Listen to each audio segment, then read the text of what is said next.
Hello and welcome to the Mark and Me podcast. As always, I'm your host Mark. Now today's episode is the second part in my Vice Press Open House special. This is a collection of interviews that I recorded live in Sheffield at the Open House event. Both James Henshaw and Matt Ferguson put on for me the event of the year. It was absolutely awesome to be surrounded by so many creative, amazing people and the best artists on the planet. It's a dangerous place to go if you don't want to spend money because there's so much great treasure, but I had one of the best days of my life, truly, and it was an absolute honour to attend as the Mark and Me podcast and record interviews for you guys at home. So, hopefully you've joined me from the back of the first episode which has just come out, and on that you had interviews with Doley, Andrew Swainson, David O'Flanagan, Royalston, Carly AF and Drew Millwood. But this time round I've got you 5 brand new interviews. So on today's episode you're going to hear interviews recorded live from John J. Pearson, Paul Shipper, Luke Preece, Mark Bell and Matt Ferguson himself. Genuinely listen to that list. The best artists on the planet, and they're here today on the Mark and Me podcast. I just want to say now a big thank you to everyone that's listened to the first episode. I'm really glad you've come back for the second part, and what I want to do now, instead of talking too much, is to get straight to it, because I'm so excited to share these interviews with you. So kicking things off on the Vice Press Open House special today is the genius John J. Pearson.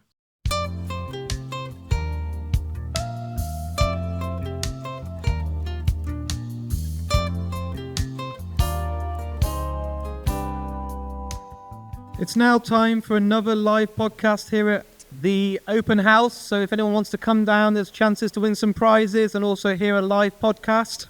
My first guest today for this afternoon slot is the amazing John J. Pearson. Make some noise. Thank you very much. John, how are you doing, my friend? I'm good. Today's been great.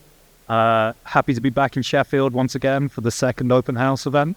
I'm doing good. I honestly can't believe it's been a year since we came here, and I think, did you have a special Vice Press launch for Disturb? What was it? You had Suspiria. So last year.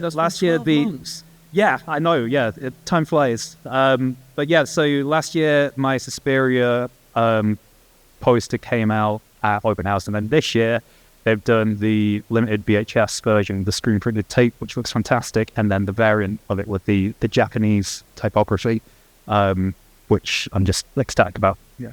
What I love to do on Mark and Me is, it doesn't matter if you're an actor, a director, a photographer, whatever walk of life you've been on, is take it right back to the very start. Okay. I'm always intrigued and a bit of a nostalgia trip, but as a kid, what were those first films you remember maybe watching with your parents or with friends that made you fall in love with film?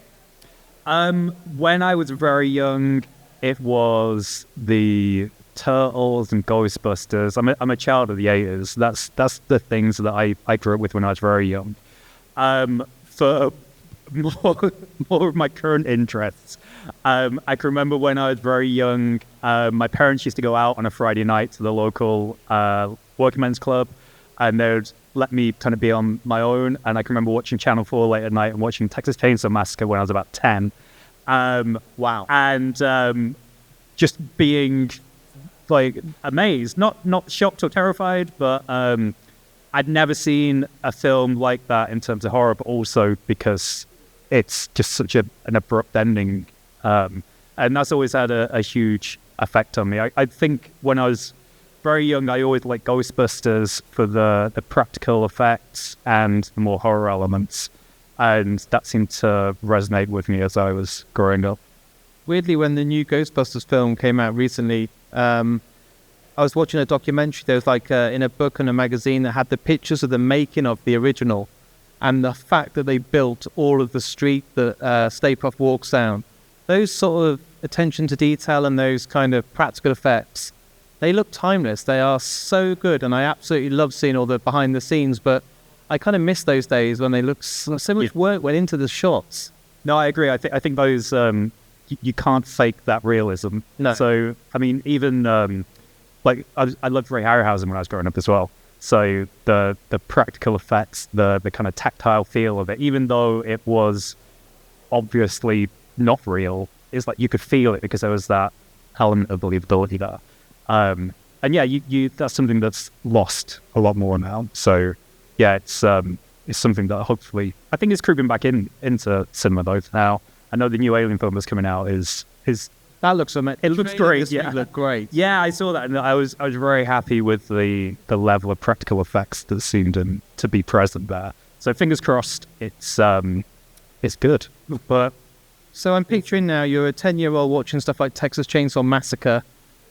Where did it go from there to then kind of ignite that love for art? Were you looking at the covers or the posters or the DVD covers, or how was it that kind of... So the artwork, it was my older brother. So he was really into kind of early Games Workshop and early TSR games and do you remember the Fighting Fantasy books? Yes. The Choose Your Own Adventure ones. So I'd always play a lot of role-playing games with him, and it was the artworks of that really stuck with me. I can remember being young and getting copies of White Dwarf and loving the artwork in it and trying to draw it.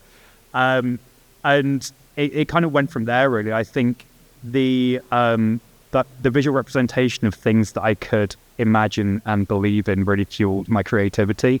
And I think that does cross over a lot to film posters and comic books as well. It's something where you see a single image or you see a few images, and if they're done correctly, then it can evoke a really strong emotional feeling. And the best film posters or the best artwork does that. And that's something that I experienced when I was a child. It's something that I've tried to kind of chase that dragon ever since, I suppose, with what I do.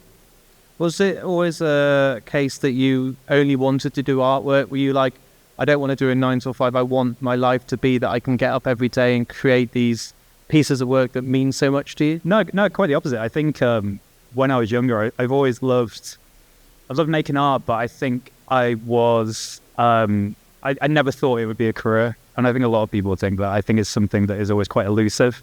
So for me, it was quite a slow process. I studied art at university, but then it was a long time after that. I think it was about 6 or 7 years where I was doing things on my own in my own free time. And then I slowly would take on more freelance gigs until it became my job.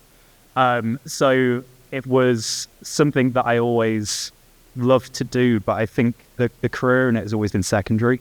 I think even if I didn't make money from what I did, I'd still do it to some capacity. I'm very fortunate that I'm in the position that I can do it as a career.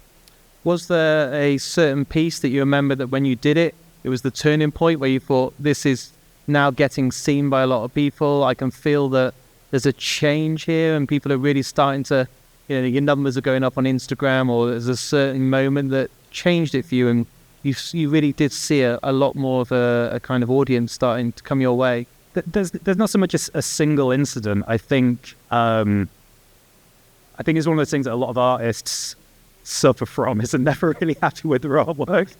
And every piece is like, oh no, why did I do it that way? And it's not until after a certain period of time has passed where you look back and it's like, oh, actually that was great, and people really like that. So I think there's been kind of instances. So I think a lot of my comics work and that getting seen in the US, that was a really big turning point. And that meant I could go over to the US and do shows over there and kind of break into that market, which is something that always felt very like obscure and alien to me.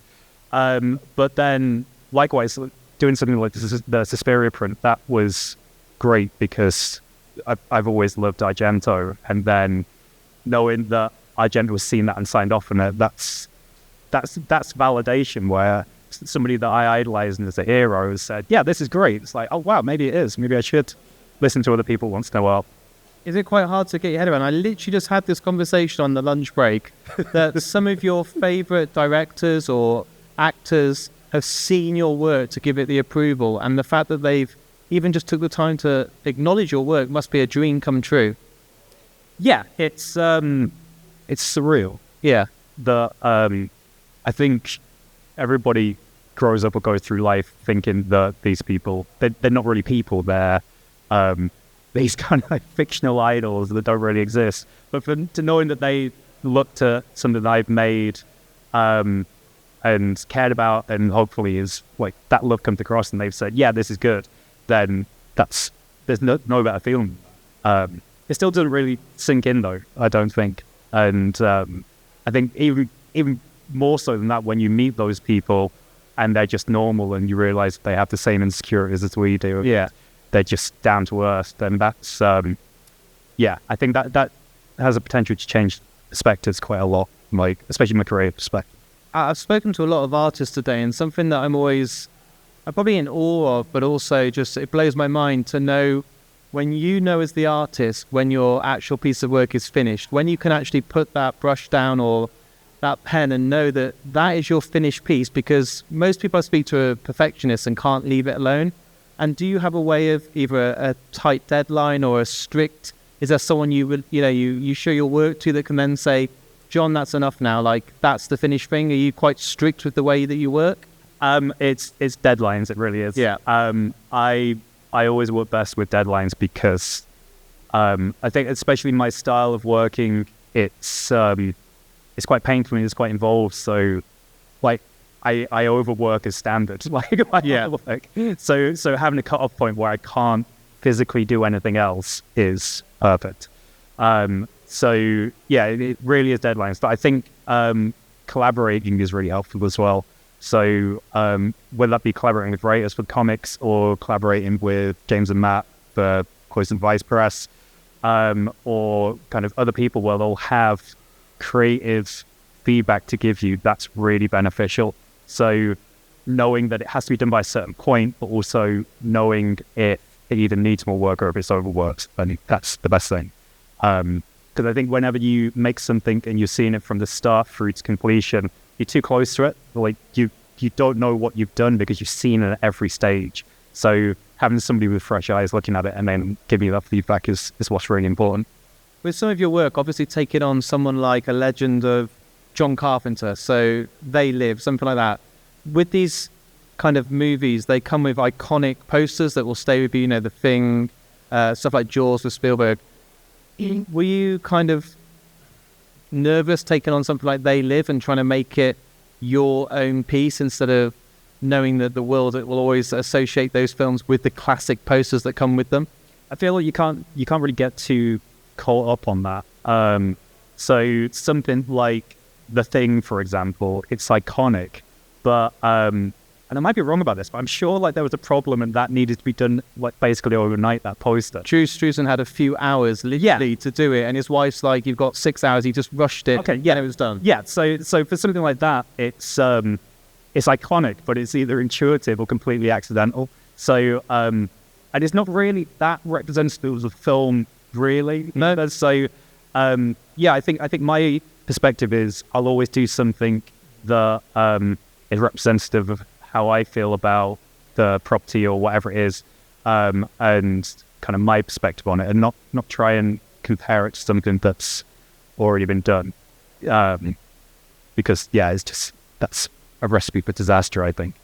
Do you have in your portfolio a favorite piece, or is it always the last one you worked on because it's the most exciting?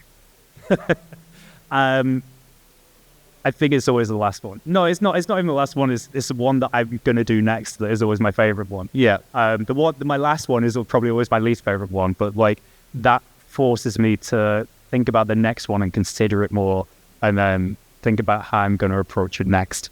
So I suppose from an outsider's point of view, it would be the last one because that's forcing me to improve. But yeah, it's always about the next thing for me. Are you allowed at this point? I know licensing is difficult and contracts and stuff, but is there stuff you can tell us that you're working on or might be in the pipeline very soon? I'm doing some more things for Vice Press. They're not here at the moment. We can. Are you allowed to say anything or a clue or a hint? I've done one that's just been signed off, I think, hopefully, that is maybe somehow tenuously connected to another poster you might see in a second. Wow. Okay. So I've got some more stuff with the Vice Press coming up. I've just started a new comic series that'll be coming out in December this year, and I've got a few more comic projects that'll be coming out between now and then. So nice and busy. Is there, when I started podcasting, I made a list of all the names I really wanted to go after and kind of dream guests. Is there for you in this world of art any dream franchises or certain titles that you just would be a dream, or have you kind of already ticked those off as you've gone along? No, I mean, somebody's asked me this before, and I didn't really know how to answer it. And it's something that I've actually thought about since that person asked me. But I think for me, it would be going back to those early childhood properties, like you said, like the Turtles, but maybe doing it more from my current influences, so like a horror Turtles, like a more horror version of Ghostbusters. That would be kind of a dream like property to me, I think. Either that or working on an Aliens comic as well, because I love that. Yeah, I think it's more the comics property, because I think I like storytelling, and the idea of working on those, that's the thing that really intrigues. I think the posters, it's great looking advice for us, because a lot of the time they'll just say, "Oh, do you like Spirits?" Like, yes, it's my favorite film. Do you want to do a poster? Like, okay, great. So yeah, it's weird partnership. So it's great for that. With your creative mind, and obviously today you've talked about writing comics, stories, and everything else, not just the artwork. Do you believe there's a film in you? Are you tempted at one point to get behind a camera and direct and put those stories into actual the option for the public to then watch maybe a short film or a short horror? Because you've obviously got stories within you that could be told.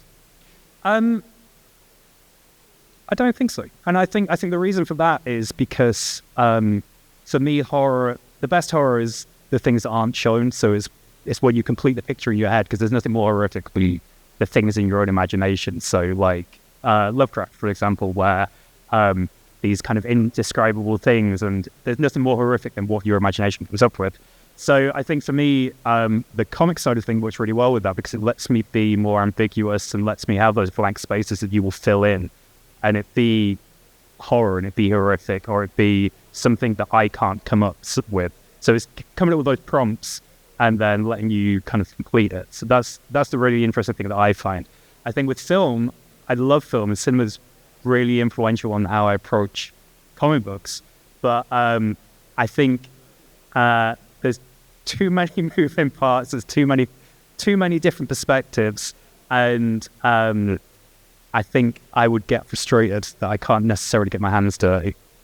My final question for you today, I haven't asked this to anyone today, but I was intrigued if there's people that listen back to this podcast when it goes out there, or that are here today, that want to become an artist in a world that's so difficult to be seen in. Do you give any certain piece of advice that could help somebody to kind of stand above the rest, to try and get that golden ticket or chance to be seen? Yeah, it's a combination of things, but I think my main advice would be draw all the time, like make things all the time. And I don't just mean like artwork, but creativity, like play music, just be creative. Like that's the main thing all the time. And stick to what you love. I think so many people will try and do things because they'll get likes on social media, or they'll do it for an audience, and that feels like justification for them.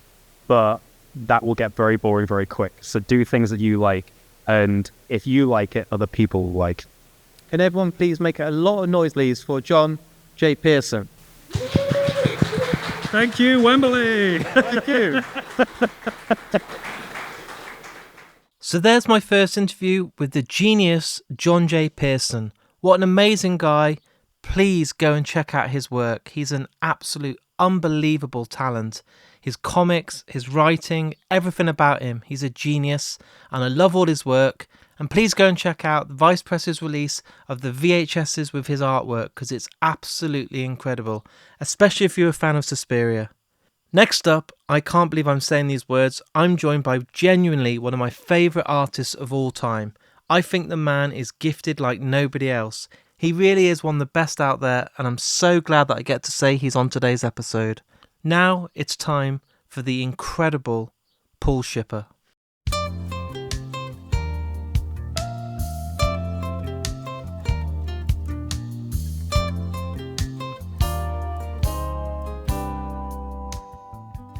Right, guys, it's time for another episode of the Mark and Me podcast live at the open house.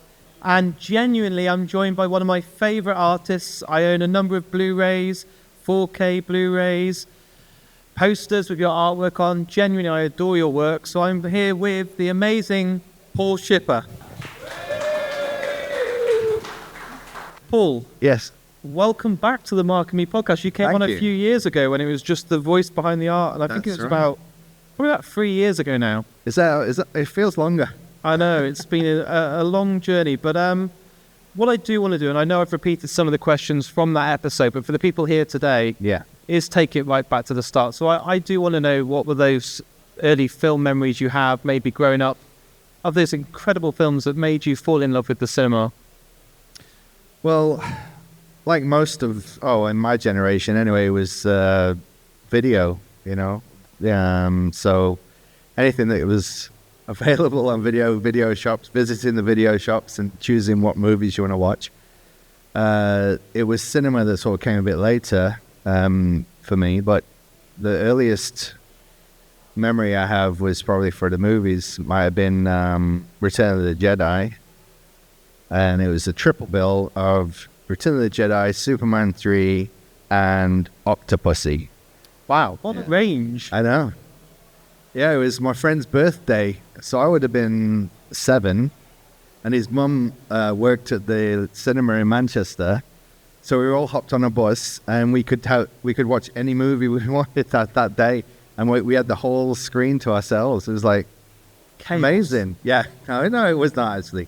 We were very well behaved, 7-year-olds.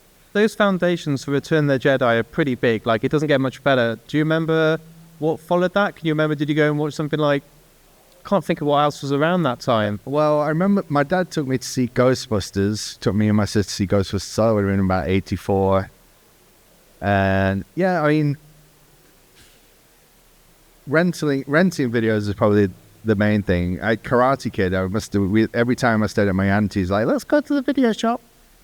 And I'd be like, Karate Kid, every time. To the point where I made my own, like, Danielson bandana, and I fake bruised my eye, and, you know, it can be, you know, We all wanted to be Daniel LaRusso. that's what it was. If there was ever a fancy dress party at school, I would always ask my dad, can we try and make a shower like the film? But he would never do it for me. But He's no Mr. Miyagi then. I know, he's not. It's just annoying. But some classic foundations there, and I wonder how that led to then you falling in love with the artwork. Was it the memories of the video shop when they used to display all the cases and you'd see these classic posters? Yeah, it was. I mean, the video store near us would have had posters on the walls as well. So, and when they'd finish with them, they were just in a bin. Like, you could take them, you know. And occasionally I'd see a poster I really liked and I'd say, what are you doing with that afterwards, you know? And they'd be like, I'll put your name on the back, you know, things like that. So you could take it home with you when they'd finished with it. One of the earliest ones I remember was which was a number of years after Karate Kid, would have been Adventures in Babysitting. And that poster, something about it kind of just captured my, you know, I didn't know it was an illustration, but at this point. So that was on my bedroom wall. And then I had some of the classics like Raiders. By this point, I was a big Star Wars fan, Indiana Jones fan. So I had Raiders of the Lost Ark, Empire Strikes Back, Star Wars, Return of the Jedi, all those things all over my bedroom wall. And then one day I recognized that they had a certain name on them signed by somebody. And that most of them were by the same person. It was Drew Struzan. And I was like, who is Drew? It just said Drew. And I was like, somebody drew it. And I didn't know who that person was for a long time. And then over the years, I just did more and more. Anytime I would find anything about Drew or any poster artist, that was it. I was interested, you know. Because you found out that this was created by someone. And so it's like, oh, maybe it's a job. So at like age 12... I was asking myself, well, I love drawing, and these posters are telling me that they're talking to me, and maybe it's a job I could do one day. And I just kept on with that and didn't let go. And I think correct me if I'm wrong, but I remember when you came on the podcast, you talked about... Was that a different story? No. You absolutely loved Drew Struzan. You had a lot of his work on your walls, but did you get a magnifying glass and you were looking at how the detail was, and it was actually all hand-drawn? You couldn't, study the work. That's right. I mean, this was when it got to the point of finding film fairs near where I lived in Manchester, and so you could go to these film fairs and they'd sell posters, and they had old posters from before I was born, and I was like just finding all these gems by my favorite artists. So I'd take them home and I would have a magnifying glass and I would study them and try and figure out how these were created. How is it even possible? It's almost like me and a few friends, we talk about Drew's work in particular occasionally, and we kind of came to the conclusion that those posters are almost a miracle that they even exist.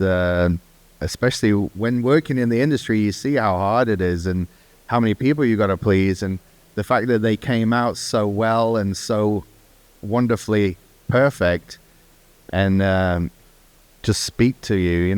They tell you so much in one image, and that was what mesmerized me and just made me want to try and do it myself. I don't know what really compelled me, but I just had this urge to kind of follow this path, and I've just never looked back, really. It's kind of been I feel blessed to have been able to work on some of the things I've worked on as well, and it's just a great, I don't know, I just love post. It's an art form that I just fell in love with. I used to, go to art galleries and just be, some of the old masters' work I'd be impressed with, like how beautiful they are. But the modern art stuff just felt cold and sad and like it had no soul. And these posters, which were, they were advertising for a movie, but they had more in them than any of this modern art stuff that we were trying to be taught at school. And so I just fell in love with them, and that's kind of my story, really. Was there a moment when, obviously you're a huge fan, you can see it's in your heart, your blood, this drawing and work you do is incredible, but was there a moment that you felt there was a turn, so you knew that this hobby and you sketching at home and loving film could become a career and a job, and you thought something happened? There was a moment that just, maybe it was a certain piece you worked on that then was like the turning point for you? I don't know if there was a particular turning point. It's something that I always kind of hoped might happen, but I just kind of didn't give up. I think, some of my peers who were interested in doing illustration as a job, like the people I went to university with, I don't think everybody followed through. So and I was the only one who was interested in movie posters. I felt like this was in the mid-90s. It was like movie posters were going away from illustration to more photographic, which had happened before. And, I just kept thinking it's going to come back around. It's going to come back around. I just didn't give up. And it came back around. I mean, I even, because I got to know Drew Struzan as a person a little bit, and even remember telling him, because he was very pessimistic, it's like the computer's taking his work from him, and he was very sad about that. And because I wrote to him by fax machine back in the day, and he kindly replied, because I was like, how do I do what you do? And the fact he replied is beautiful. The same day as well. I mean, I get people message me with help, like, how do I do what you do? And I rarely get to reply to them in the same day. So the fact that Drew did that was like amazing. He's just a genius, amazing. But he was a bit pessimistic about the whole film poster. I'm the last movie poster artist. The computer's taken a lot of the work away now, and good luck, trying to make it, because it's kind of over. But he said, but there was a bit of scripture in there, and it said, keep knocking and the door will be open to you. And so that stuck with me, and it's come up a lot in my life, that kind of saying. So it's from him saying it the first time. That should be a tattoo on your arm or something like that. I love that. Maybe I will. But yeah, it was very, it was basically him saying don't give up on something just because it's not kind of, it feels like it's the end of something, but if you're feeling like you're meant to be doing it, don't give up. And that was kind of what I took from that. And so I didn't just kind of kept going, and now still here now. I'm still doing it, so I cannot complain. When you look at your work and the kind of releases you've done, some of the biggest films ever and dream projects would be Star Wars, Indiana Jones, Jaws. You've done them all, and you've done them with incredible credit. So to take The Thing for its own piece and not try and replicate Drew's work and do it for yourself, The Scream Factory, is a work of genius. And the fact that you did this and made it your own, but now it's still iconic in its own right for that cover. Are there any projects or films or franchises left? Because it feels like you've ticked them all off, all the big kind of hard hitters. Well, speaking of The Thing artwork, like when Shout Factory approached me, I said, because Drew's piece for The Thing is so iconic, from the 80s, and I was like, I didn't want to even go there. I was like, no, I don't. I said, you should ask Drew. And they said, we did. Yeah, you said We'd asked him. Yeah, and he's like, no, I'm not doing it. So I thought, well, you've asked Drew. And he said, no. And I said, well, I wanted to, if you don't know what Drew did, it's like a faceless figure in a parka. It's almost like it represents the film in a single, like, person, which is actually Drew who posed for that himself. That's him in the Parker, in case you didn't know. I think his wife might have taken the picture on their driveway for reference. That's crazy. But yeah, so going there, I just like, well, what Drew didn't do was he didn't use any of the cast. So I'll put Kurt Russell's likeness of the main character there, and then somehow incorporate all the other characters, because it's a real character-driven film. Like, it's all about the people, and is that your approach for a few of the projects? Because I think of your Jaws poster, obviously the original, just the fin or the shark coming up, that's simple. Well, you were like, I want people to see Brody, I want people to see Quint. Well, that was the nice thing about revisiting something that's already been is that you can approach it in a different way, because when the first instance of that, they want a bit of mystique, maybe a bit of like, oh, this looks interesting, I don't know what it is, I don't even know who's in it, so for Jaws, which I'll have to say wasn't an official piece, it was for a Jaws show that happened in LA, and so it's like, we'd like you to do something for Jaws, and I'm like, how do you top the Jaws poster? You cannot do it. There's nothing. What can you do? And I was like, well, I remember being afraid of Jaws when I was a kid, and then when I did finally get to watch it, it's about the people, the characters. It's really about them. So I wanted to focus on that. So the portraits of the main cast are in there, which I love doing portraits. So it's like, that made sense. And I guess the rest is history, but it's like, what do you do? You can't compete. You just cannot. So you have to go somewhere. And there's a lot of illustrators who have done Jaws in this room, and they're every one of them is a different approach. So it's just sometimes it's licensing restrictions, or we can't show any faces, things like that. Whereas mine wasn't licensed; it was just for a little show, and it became a bit of an iconic image now. So some people think it was an official poster for the film. Unfortunately, it was not. But that was in the early days of. Is there anything left then on the list to tick off? Surely, you've done Star Wars, you've done Indiana Jones, like the classics, but is there something that a lesser known film like Mac and Me or something? I would have a sequel, Mark. Yes, I'm trying to finance Mac and Me too. Right, okay. Oh, I'll do your poster. You heard that? It's recorded. It's recorded. We've got it on tape. No, I'm happy to. I mean, honestly, after doing things like Indiana Jones, Star Wars, and a Spielberg movie, and this and that, it's like you feel like everything else is a bonus now. Honestly, it's like, and so I'm getting to work on things like in some smaller movies. I'm kind of picking and choosing like what I want to do, and oh yeah, I can help them out and do that. And then also the advertising world came knocking. So I've been doing different things, like I did an ad campaign for Honda last year, which is totally different. And some stuff for Nike, and recently did a Super Bowl ad with Arnold Schwarzenegger.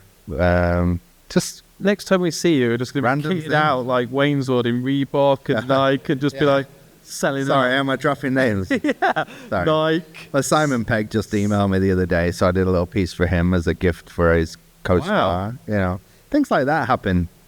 You know, and then a director who just did the new Daisy Ridley movie, the girl who's swam in water. I can't remember the title, sadly, but he's a really cool director. He's working on Tron 3 at the moment. Wow. So his brother commissioned me to do a piece of art for his birthday. Things like that happen, and it's just so lovely, you know. Fun project. Yeah, it's just like something no one will probably, I don't know, no one might get to see it, but it's like you're being asked by lovely people to do some lovely things. So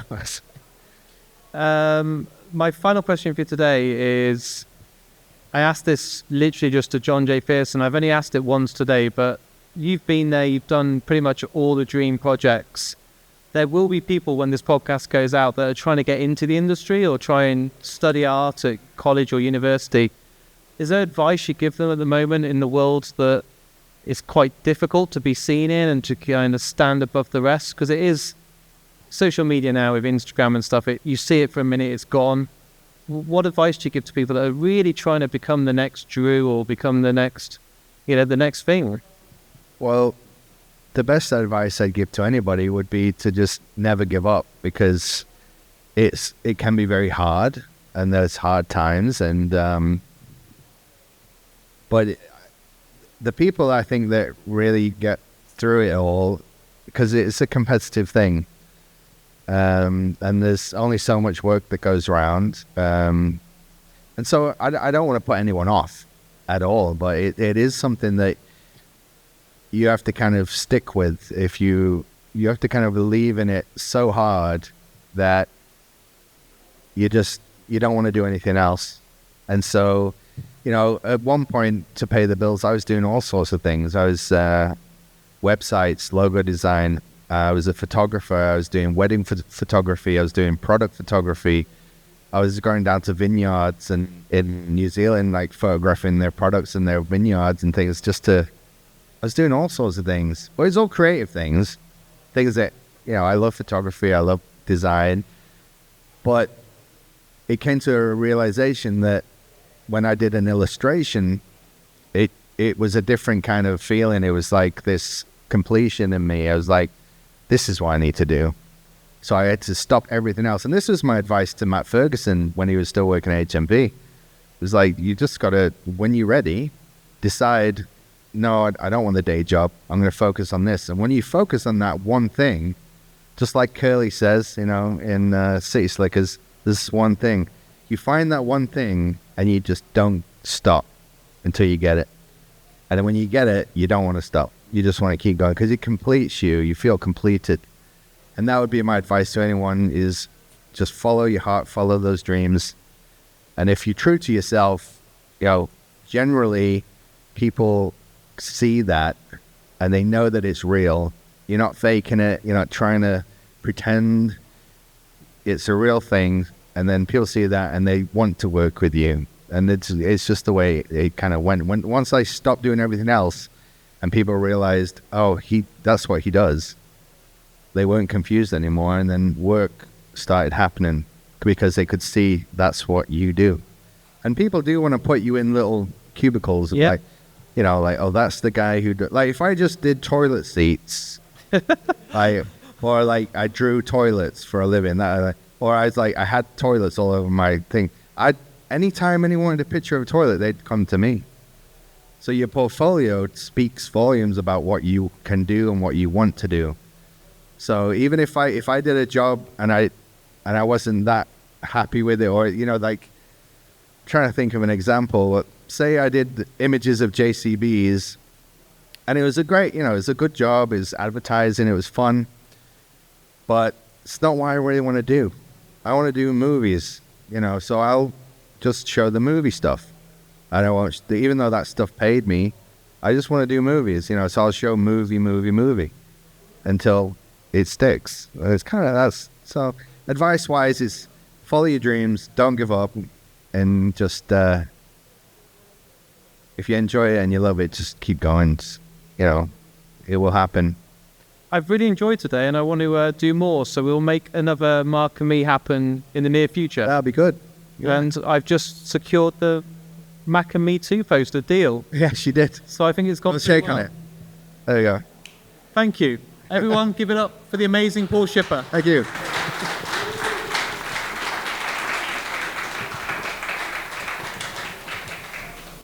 So there's my interview with me and the incredible Paul Shipper.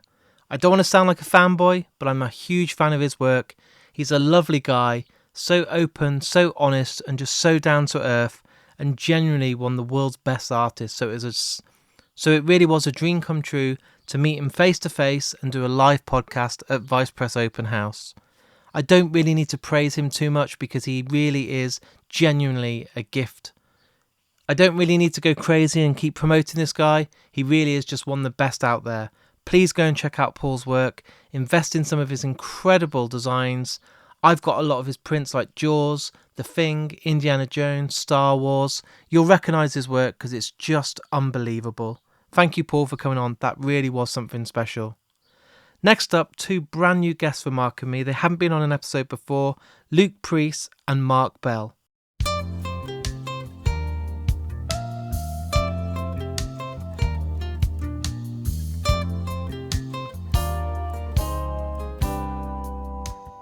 Guys, it's time for another episode of the Mark and Me podcast today, live at Vice Press. Come on down if you're loitering around. There's a few people. I'm now joined by Luke Preece and the amazing Mark Bell. So both of you, welcome to the Mark and Me podcast. Hello. Hey. How come I'm the amazing one and Luke's not amazing? So what I want to do today on the podcast, you both haven't been on the Mark and Me podcast. I know we've talked about doing something, Mark, and I hope that you both come on for your own episodes in the near future. But what I want to do today for the people that are sat here is get an idea about how your careers started. And to do that, I think we do need to go all the way back to the start. And what I want to know to start with is, can you remember that first film or TV show, or what it was that you fell in love with that made you want to become an artist? So a lot of people today have talked about 80s TV or films, but what was it for you? I read a lot of 2000 AD as a kid, so that was something that, if you don't know what that is, it's the comic book, to Home to Judge Dredd. So I used to read a lot of that, and I just loved all the artwork in 2000 AD, so that was the thing that inspired me as a kid. And yourself, Mark? I started probably more with stuff like Sonic the Hedgehog. That was sort of my my 8-year-old self sort of first realm into sort of drawing and stuff. But yeah, I think then more dinosaurs after that. Yeah, I was a hedgehog guy, then a dinosaur guy. Evolution. The ultimate combination. What I wanted to know was, did you ever realise that it could become a reality to have a job doing this? Did it ever feel like that was achievable, or was it always kind of a hobby that then became more than that? Well, yeah, basically, when I came out of art college, the idea of doing illustration just wasn't a thing. So I went down the whole graphic design path because it just felt like something that was creative and, more of a possibility. But weird that I do it now for a job. But yeah. Again, quite similar. I sort of came out of school knowing that I like to draw and I like to do art and all that kind of stuff. But I actually went to university to do animation. So, and then they pushed me towards 3D animation. But I'm not very good at any of that stuff. And then I think in the middle of that, I realized, I'd probably just rather just be drawing. But I don't think at any point until maybe the last sort of 5-6 years have I ever thought, I could actually live off this. I could actually sort of do this as a job. So, yeah. I've asked this question a few times today, but I think it's really important to your careers. Was there a turning point? Was there a piece of work that you did that you saw a huge response to, or picked up the right people in the industry that then started taking note of your work? Yeah, Metallica. That was for me. That as soon as I got that was like when people started paying attention to what I do. It must be when you're a kid or a teenager looking at a band of that kind of status is huge. Like, one of the biggest rock bands as well. Surely you must have been pinching yourself when you're like, I get to do something for James Hetfield. Yeah. That's mad. I remember when I was actually doing the artwork, it was for the 30th anniversary of And Justice for All. We did this piece of artwork, and even when I was working on it, it didn't feel like it was a real thing until I actually saw it go live on the official channels. And then from there, it kind of got the attention of Xbox, and then I got to work on Gears of War, and and then now I'm doing more sort of movie-based stuff. So it's cool. Wait, yeah, I think back in the day, there was all these kind of websites that were like, there was one called Talent House, and they used to do upload your design, and like 5 of them will be picked and paid. It was all that kind of rubbish, but I was sort of gullible enough to do that back in the day. I think one of the pieces, it didn't win, but then the guys from Warner Brothers really liked it. It was for It 2. It was like the horror film. So they did a gallery in the States, and this It 2 piece I got paid for the first time, and then since then it sort of started snowballing. Yeah, so I think that was probably the first thing that I did that was, somebody picked up and went, yeah, we'll sell this, we'll do this. So you've both had, I know we're only 6 months into the year, but you've had really busy projects on, I can see on your social medias and stuff. Has there been like a really important piece to you both? I know with the band work you've done and Bluey and stuff like this, they're projects that are huge, these are massive names, and the pieces are done so well, I think, both of you, and it's weird that you've both come on together today and it's worked out like this. You've had the best start to the year you could probably imagine. Yeah, I have to say the Jaws print I did for Vice Press, that was a highlight. It's like one of my favourite films growing up. And like I don't really do that many movie posters. I do a lot of gig posters. That and Blink-182. And recently I did work with a band called Sleep Token, and that was pretty crazy as well. Called Sleep Token, the biggest band on the planet. Yeah, they're pretty big, yeah. And then the artwork got like blown up in New York in Times Square on these huge screens, and I was just like, that's mental. Didn't know that was going to happen. I think I dropped you an email about Sleep Token. You didn't get the hint. I was like, when's it going on sale? Oh yeah, it's been crazy. I'm like, you didn't get the hint. I want one. Yeah, but I'll see if I've got a spare. Yeah, it's sold out in, I think, was it 30 seconds? Yeah, it was like 30 seconds. It sold out. Yeah. Have anyone seen that piece of work that he's done for Sleep Token? If you haven't, Google it. He did one for New York. Was it time? Yeah, one for New York Radio City Music Hall, and the other one was for Red Rocks in Colorado. Absolutely incredible work. Thanks, man. Cheers. And Mark, was it Blue? Yeah, it's on the sort of the opposite end of that sort of heavy bands and stuff. Bluey, yeah. I mean, I can't be honest. It's like the Bluey stuff isn't officially licensed, so I can say that. It was a commission with that. But there's been some other stuff in the works. I'm working on a commission for BoJack at the moment, which that's my all-time favorite show. But it's just not stopped. It's not stopped between Bluey and everything else that's going on. It's kind of crazy. Can we kind of today officially announce a partnership between you two where you get Bluey dressed as Sleep Token? I'd do that, yeah. Metallica Bluey crossover. Who would James Hetfield be? Yeah. That's what the world is today. Favourite metal Muffin. Yeah, maybe. There you go. Yeah, You're more familiar with it than I am, but yeah. I'm just talking to... Am I the only Bluey fan here? Yeah, all right, okay, fine. All right. I love Bluey. I genuinely... We've got your piece in our house. Yeah. It's an amazing piece. The whole space. Thanks, man. And when Bingo dreams, like, that's an amazing piece of work. And that bit definitely doesn't make me cry. No. Just so you know. Not. It's hay fever. Yeah. Those cutting onions. With your careers, and I say this with full respect, I still feel you've got a long way to go in the way of how much time you've got. You're both still young. You've both got these incredible portfolios. Not that young. We're old men now. Look at Drew. Come on. Look at Drew Struzan. He's still working just about, and he's very old. But I feel that you've still got, like, I'm sure, a number of dream projects ahead of you. You've worked with Sleep Token, you've worked with these incredible bands like Blink-182, but are there certain bands you want to make a poster for that personally you absolutely adore? I love The Prodigy. Yeah. And I feel like not enough artists do cool artwork for them, so I would love to work with Liam Howlett or something in some way. I'll tag them in when this episode comes. Tell him. Yeah. I think I've done a lot recently that sort of has been on my wish list. Stuff like NoFX. I'm doing, so for you guys, I don't think I've really explained this outside my own little social media, but I'm doing the NoFX London posters as well this next week, so that's pretty cool. That's always been a bucket list for me. But I think, not because of how they are now, but because back in the day, Green Day was like the one thing that got me into that kind of music. So I think, yeah, if I got offered to do a Green Day thing, I'd be pretty happy, I think. It's NoFX's last UK dates as well, isn't it? It is, yeah. That's pretty special. Yeah, it's really good. And like, it's sort of full circle for me because it's sort of the first band like that I got into. And I sort of aimed the poster design based on an old T-shirt I used to wear. It's kind of, it's a sort of a... Pinch me moment. Yeah, pinch me moment, definitely. It's nice. And surely with that, you get free gig tickets. I'd be like, I'll do your poster, but me and my family are coming front row to your final ever UK shows. I think I'll be there. Yeah. Well, I know I'm going to be there, but I don't want to be like, they've not given me free stuff. Or Sleep Token sold out in 10 minutes. The O2 in London. You must be all right for tickets. Well, I was actually meant to go to the London show, and for some reason I couldn't make it. But yes, I'm okay for tickets. Yeah. And speaking of, last year I went to Download to see Metallica with my wife, and we got to watch them in the Snake Pit, and we're in the guest area, and it was just like, this is mental. And yeah, then the art was like projected on screens just before they come on. It was just crazy. I was there because they played. Oh, did you? Oh, right. They played 2 different sets for 2 different. That's nights. right. Yeah. I didn't realise that was your artwork till this moment. Yeah. Yeah, on the big towers. 80,000 people seeing your artwork. It's mental. Wow. Yeah. I asked this to Paul Shipper just now. I think you guys were having a beer at the back. I don't know, but I wanted to.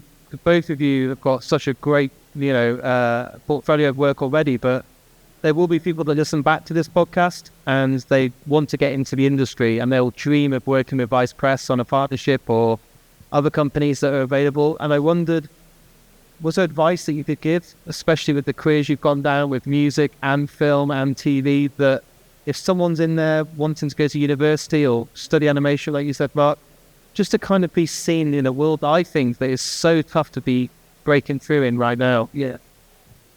Well, I think probably a starting point would be to sort of turn up to these kind of things. Networking, I think, is probably one of the most important things you can do as an artist. It's all well and good having online personas and sort of getting your work out there and sort of sending stuff to James and Matt. They probably get, hundreds of emails every week and stuff. But I think as soon as you start meeting face to face and talking to them and not necessarily bugging them with your work, being like, check this out. But if you sort of, meet up enough times and see enough of their stuff and become friendly and like, you can sort of worm your way in like I did. You can get there somehow. Yeah, like just to echo what he said as well. Yeah, 100% go to events. Like doing stuff on social media is great, but like just being a face. And I think if you're passionate about what you're doing, people will see that, and also be prepared. You might get rejected along the way as well, because that's the one thing that people don't see is that I got a lot of rejection early on. Like maybe 1 in 10 will say yes to something. So you just got to... I did that with here. Like people are like, wow, you got this guest on the podcast. So I'm like, for every good, huge name, there's 20 people saying no or not even replying. But you just got to keep bouncing back. Yeah, absolutely. I think a rejection isn't always rejection as well. I think with the case of a lot of the galleries, that it might just not be right for that time, or it might be not right for that particular piece or something. But as soon as you start twigging their brain, like, oh, this artist might be really good for that, that's when you start getting the work. And I think that's where I've sort of fallen into a little bit with the sort of cartoony style that I do, especially with things like Sonic and kind of the style for like Beetlejuice and that kind of thing. And I worked with Arrow, and that was like the Chucky sort of thing where they wanted the cartoony sort of side to it. And I think as soon as these guys recognize your name and they're like, oh yeah, that guy does that kind of thing, or like, let's get him on for this, a specific thing, that's when it starts to work. And you may want to do a Star Wars print, sort of, that's what we're talking to you about Star Wars before, but and it just, it's the case that they're looking for a certain thing half the time, and it's so let's have a massive round of applause for today's guest. Cheers, guys. Thank you.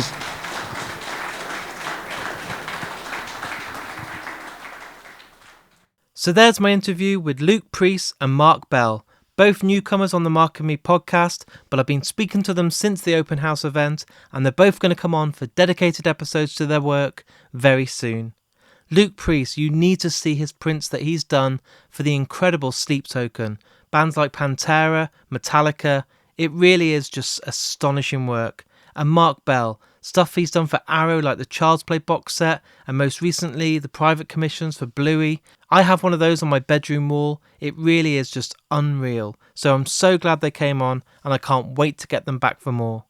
Now, to end today's episode, we have to have one final guest, and I saved this one till the end because truly he's my favourite artist of all time, the incredible Matt Ferguson.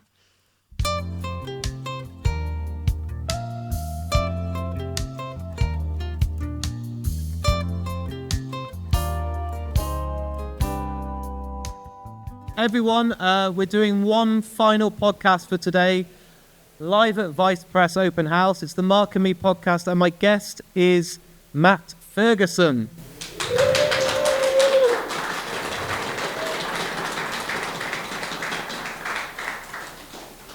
Now, I know some people also might be here for the prize draw, but I'm going to pretend you're all here for the podcast. So we're going to have a little short 10-minute podcast first. Yeah. Keep people, juiced up and waiting. So, Matt, how's it been today for you, my friend? It's been pretty good. Nice to see all these people.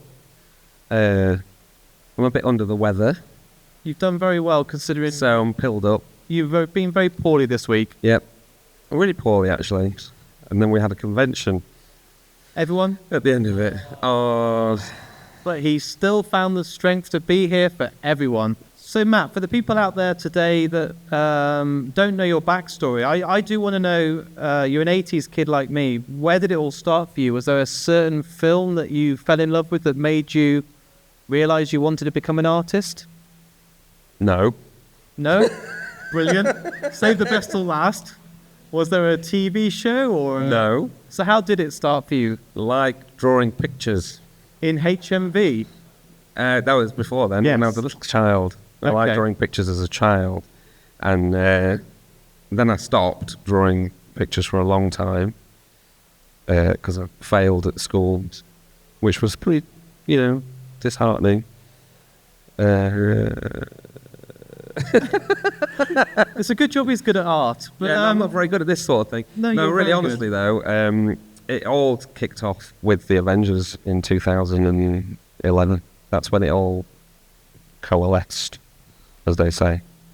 I take it you weren't ready for the kind of overnight success that came with that poster and the amount of people that jumped on board of it. No, because I was still working at HMV on weekends, but still, and then had to do in tandem, working in the shop, making posters, just do that for a while. And then When did it stop doing this and it just became... when it became the one thing would have been 2014, when I did Guardians of the Galaxy Star Wars style, and I thought that went down really well with everybody. And I did an exhibition in New York. And I was like, I'm working in a shop, and I'm doing an exhibition in New York. This is a bit weird. So I quit the shop. And then the very next week after that, I got a job with Marvel Studios doing a bunch of posters. I was like, whew, made the right choice. Were you like... When you handed your notice in, you're like, please pay off. Yeah, because I was like, if I didn't get anything, then Can I come back at weekends? be like, "No, come back and just work behind the counter again, please." It doesn't seem that long ago that poster came out. I remember seeing the response online, and then you've been lucky enough to do the trilogy now in that style. And, I saw James Gunn had shared it, and a lot of fans of Guardians of the Galaxy are obsessed with trying to get their hands on it. Did you ever expect it to do so well? Because I tell you what, it sells for a lot on eBay.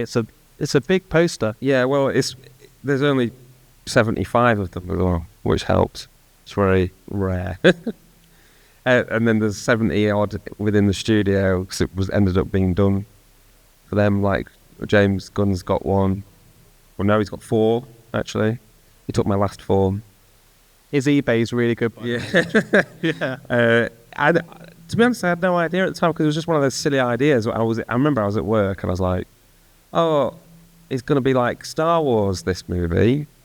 And somebody else working, what are you talking about? What is this?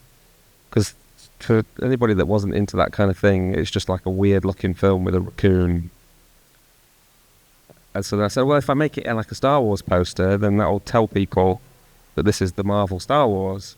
That was the idea in my brain. Because it is like their version of Star Wars. And obviously it just sort of, other people thought the same. And that's why it got shared a lot online, I think. It just snowballed. I mean, it's hard in the time we've got today, but if you look at your career, it's insane. I don't know how you sleep. I sometimes message you quite a lot, and you're in the week saying, oh, I've just took on another 10 projects.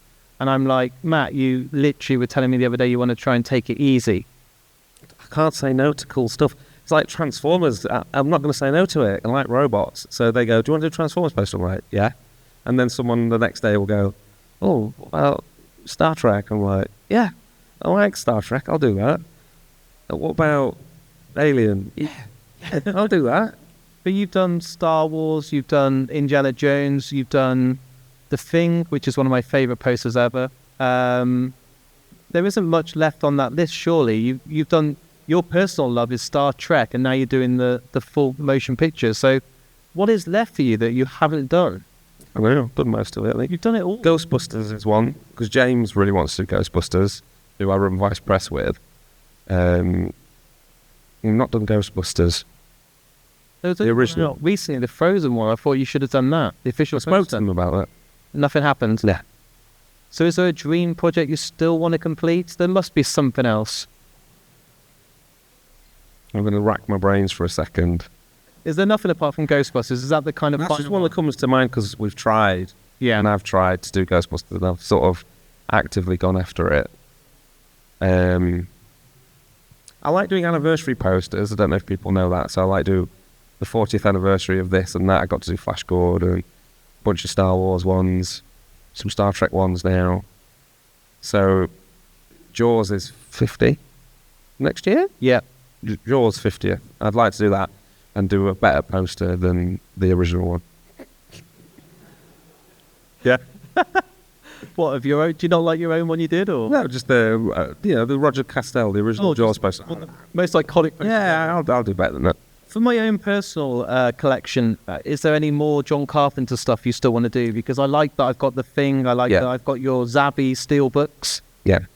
Is there any in the works? There isn't, but I'd like to do every single one. I've spoken briefly about Escape from LA, which is one I wouldn't really want to do because it's a crap film. But it's John Carpenter, so I'd do them all. But like Christine, Starman. I want Starman. Dark Star. Yeah. In the Mouth of Madness. You know, all of them. I'd do all of them. Because I can see people here like, I got my raffle tickets, I'm bored of these two. What I do want to ask though, you are genuinely, I'm not just saying this, you know this, I've told you, it's my favourite artist, and I think some people here today, you could see the cues. What you do for art and getting the word out there and charity is unbelievable. And I do want everyone to give a round of applause because this guy's charity work alone, last year at the event was amazing. You then do specific ornaments, the Blade Runner, all the profits go to charity. Yeah, it's an unbelievable thing you're doing. It needs some recognition. Thanks. It's true.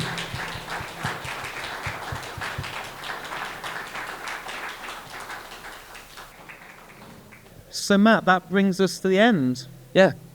Thank you everyone today for turning up, checking out the podcast, checking out all the amazing artists.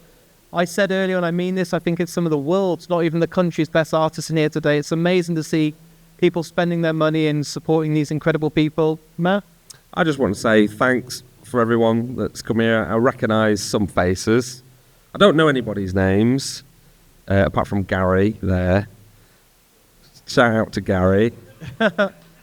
And you're all really great, and thanks for coming and buying posters and having nice chats and getting me to sign stuff and seeing all these a lot around here. It's good. Thanks. Let's all get a drink and have a round of drinks. applause. Hooray! Thank you, everyone.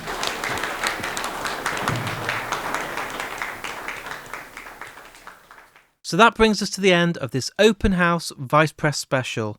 My God, I had such a great time there, and I hope it came across on the interviews that I've given you today over these two-part specials.